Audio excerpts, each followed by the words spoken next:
یہ سوچ کہ ہم نے اس دنیا کو چھوڑنے سے پہلے ایسے لوگ تیار کرنے ہیں جن کو دیکھ کر لوگ کہیں کہ یہ قرآن جا رہا ہے۔ کیمسٹری کے استاد تھے سلیم صاحب رحمۃ اللہ علیہ، وہ مجھے اضافی ٹائم دیتے تھے، کوئی ٹیوشن پیسے نہیں لیتے تھے، ویسے ہی ان کو محبت تھی مجھ سے۔ چونکہ مجھے پڑھنے کا شوق نہیں تھا، وہ ماں باپ بھی پیچھے لگے ہوئے تھے، ان کا تعلق تھا والدین سے، تو لہذا وہ بھی غالباً وہ مجھے ترغیب دے رہے تھے کہ پڑھیا کر، ڈاکٹر بن۔ تو میں اٹھ رہا تھا، تو اٹھتے اٹھتے میں وہاں تک پہنچا جہاں یہ کیمرہ ہے۔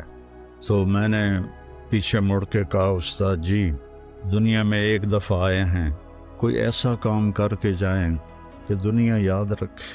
تو ان دنوں راشد منہاس تھے ایک پائلٹ، جنہوں نے وہ بنگالی 71 میں طیارے کو اغوا کر کے لے جا رہا تھا، تو انہوں نے اس کے اوپر جمپ مارا تو وہ طیارہ گرا، وہ شہید ہو گئے، تو ان کو نشان حیدر ملا۔ 21-22 سال ان کی عمر تھی۔ تو وہ پنجابی میں کہنے لگے، اوے راشد منہاس کوئی ہوندا ہے۔ تو میں ایک دم مایوسی میں چلا گیا۔ میں نے کہا یہ تو ٹھیک کہہ رہے ہیں، میرا تو کام گانے سننا، فلمیں دیکھنا، فضولیات یعنی تو راشد منہاس تو کوئی ہوتا ہے۔ علماء کی کمی کوئی نہیں ہے، نہ مدارس کی کمی ہے، لیکن رجال کوئی نہیں ہے۔ اس میں مدارس بانجھ ہیں، خانقاہیں بانجھ ہیں، تبلیغ بانجھ ہے، زوال کا شکار ہیں بری طرح۔ تو ایک ڈیوٹی سمجھ کے کرنا کہ مجھے سبق پڑھانا ہے، وہ سوچ بہت حقیر ہے جو آگے منتقل ہوگی۔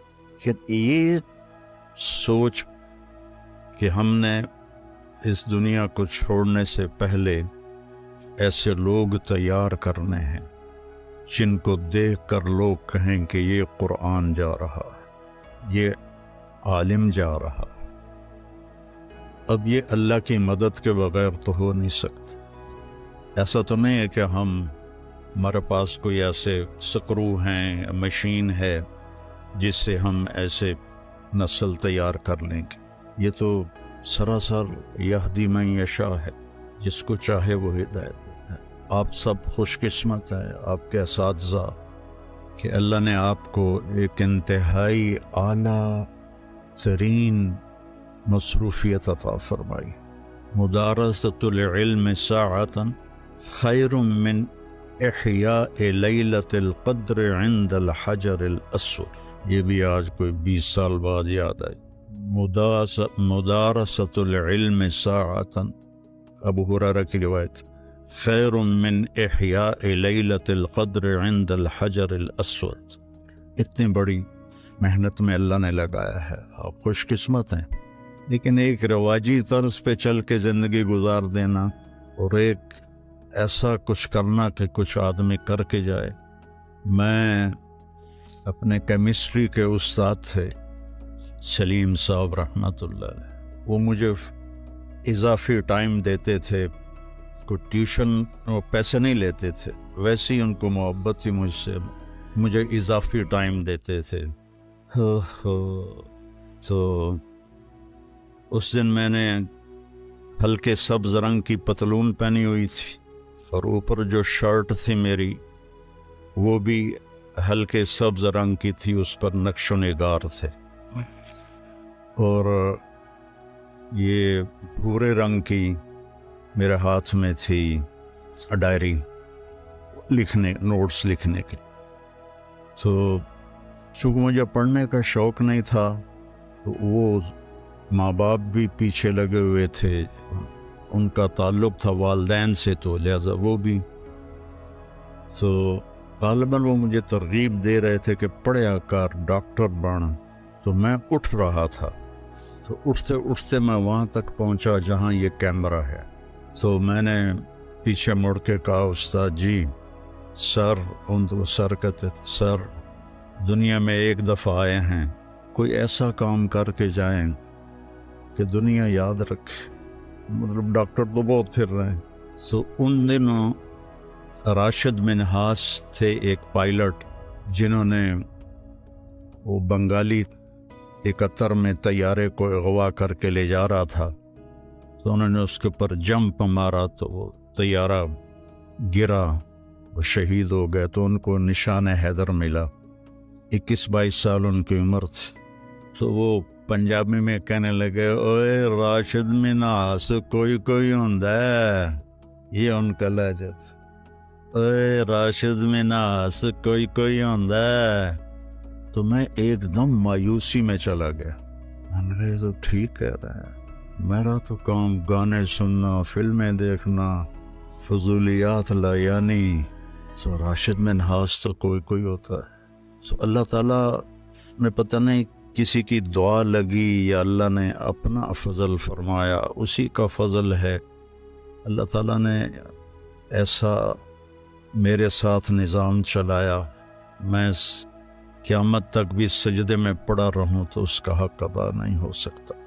تو اللہ تعالیٰ نے کامیابی ناکامی کا معیار جو قرآن میں بتایا ہے وہ بالکل مختلف ہے، جو ہم سمجھے ہیں وہ بالکل مختلف ہے. تو ان الدین عند اللہ الاسلام، اللہ تعالیٰ نے فرمایا اب کامیاب ہونے کے لیے ایک ہی راستہ ہے، وہ اسلام ہے.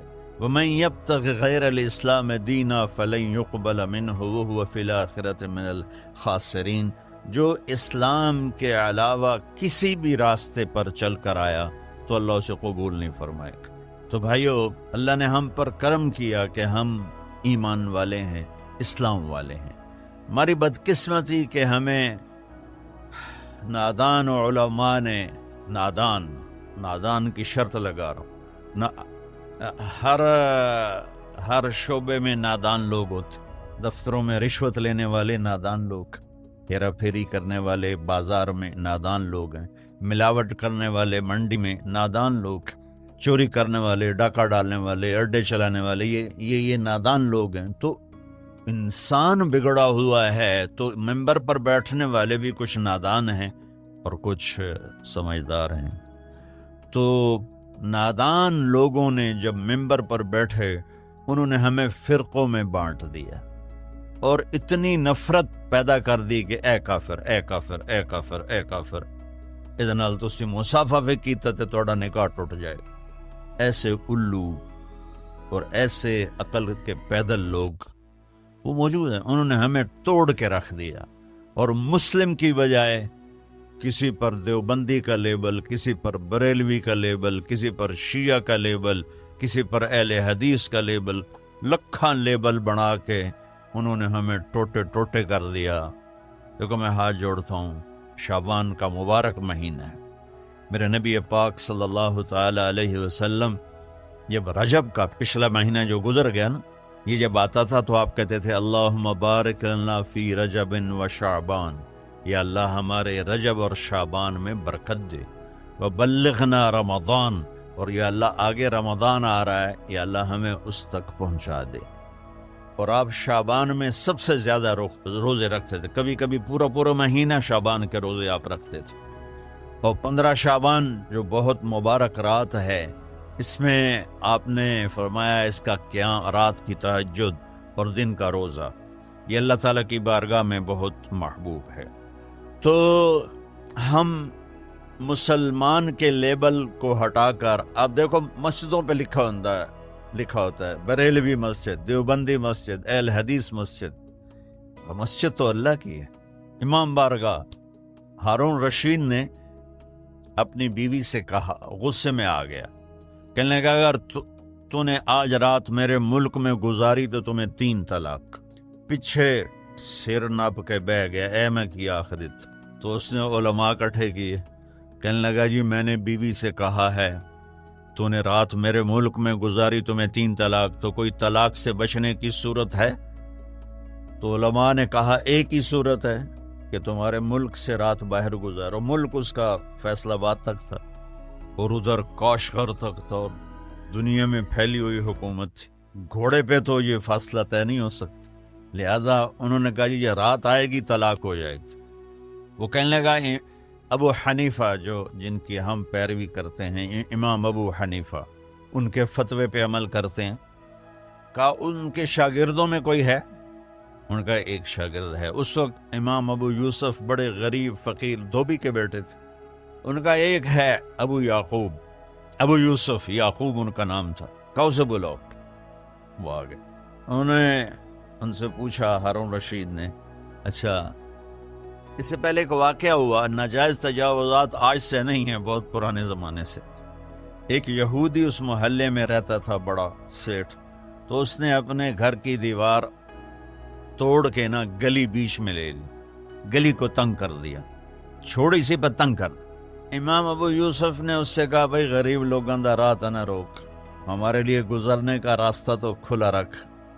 تو اس نے بڑے تکبر سے کہا جب تو پالکی میں بیٹھ کے آئے گا تو کھول دوں گا. میں غریب بندے نے روٹی نہیں لبدی.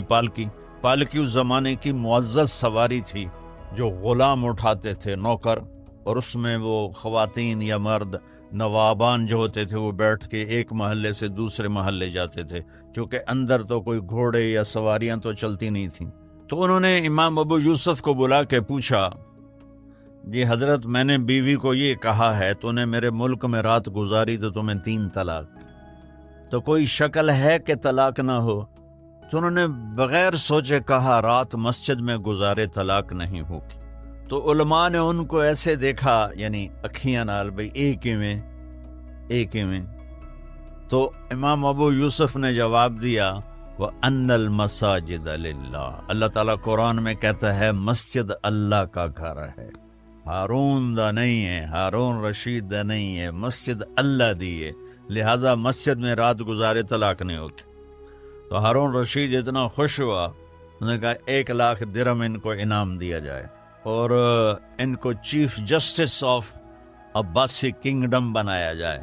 اور جب وہ جانے لگے تو کہنے لگے ٹھہرو پالکی لے آؤ بھائی، پالکی. وہ پالکی کہ ان کو پالکی میں بٹھا کے گھر چھوڑا جائے. جب وہ اپنی گلی کے کونے پر پہنچے تو کہنے لگے پالکی اتھے رکھ دو. نہ رکھتے تھے. کوئی یہودی نو سدو. کوئی یہودی 4 دن پہلے دی گل ہے، یہودی نے دیکھا شاہی غلام شاہی پالکی تو کمبل لگ گیا. کہنے لگا دیکھ بھائی میں پالکی میں آ گیا ہوں، اب تو ہمارا راستہ کھول دے. کہا حضور بالکل تم نے دیوار توڑ کے پیچھے کر دے. بھائی ہم مسلم ہیں، ہم مومن ہیں. ہاں اس امت میں عقائد کا بھی اختلاف ہے، اعمال کا بھی اختلاف ہے، لیکن اس کا مطلب یہ تو نہیں ہے کہ یہ بھی کافر وہ بھی کافر. ہر مکتب فکر یوں سمجھ رہا ہے کہ بس میں ہی مسلمان ہوں، باقی سارے کافر ہیں.